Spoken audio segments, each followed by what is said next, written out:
Hi, எல்லாருக்கும் வணக்கம். பல்லி எப்படி அதோட வாலை வெட்டினதுக்கப்புறமும் திரும்ப வளருதோ, அதே மாதிரி நம்ம உடம்புலையும் ஒரு ஆர்கன் வெட்டினா திரும்ப வளரும். அதை பற்றி தெரிஞ்சுக்க மறக்காமல் சேவ் அண்ட் ஃபாலோ பண்ணிக்கோங்க. அந்த ஆர்கன் தான் லிவர். முதல்ல ரீஜெனரேஷன் பவரை பற்றி பார்ப்போம். லிசார்ட் டெயிலில் பொறுத்த வரைக்கும் சில வாரங்கள்லேயே அதோட டெயில் திரும்பவும் ரீஜெனரேட் ஆகுது. ஆனால் ஹியூமனோட லிவரை பார்த்தோம்னா சில மாதங்கள் கழிச்சு 70% வரைக்கும் தான் ரீஜெனரேட் ஆகும். இப்போ அது எப்போ ரீஜெனரேட் ஆகுதுன்னு பார்த்தோம்னா ஏதோ ஒரு டேமேஜ் இல்லை சர்ஜரி நடந்தப்போ ஆகலாம்.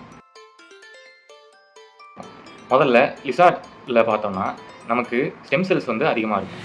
ஸோ ஸ்டெம் செல்ஸ்லேருந்து தான் ரீக்ரோத்தே ஆரம்பிக்குது. அதே ஹியூமன் லிவர் செல்ஸில் பார்த்தோம்னா நம்மளோட பழைய லிவர் செல்ஸ் தான் திரும்பவும் மல்டிப்ளை ஆகும். ஸோ இப்படி மல்டிப்ளை ஆகிறது ரீப்ளேஸ் தான் பண்ணுமே தவிர நமக்கு புதுசாக ஒன்றும் ஃபார்ம் ஆக போகிறது கிடையாது.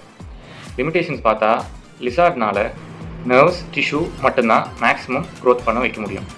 ஆனால் அதுக்கு போன்ஸ் ரொம்ப லேக் ஆகும். அதே நேரம் ஹியூமன் லிவரை பார்த்தோம்னா அதனால நார்மலாக ஃபங்க்ஷன் ஆக முடியும். ஆனால் ஒரே ஒரு பிரச்சனை என்னென்னா அதோட ஷேப்பு தான் கொஞ்சம் மாறிடும். மற்றபடி எந்த பிரச்சனையும் இல்லை.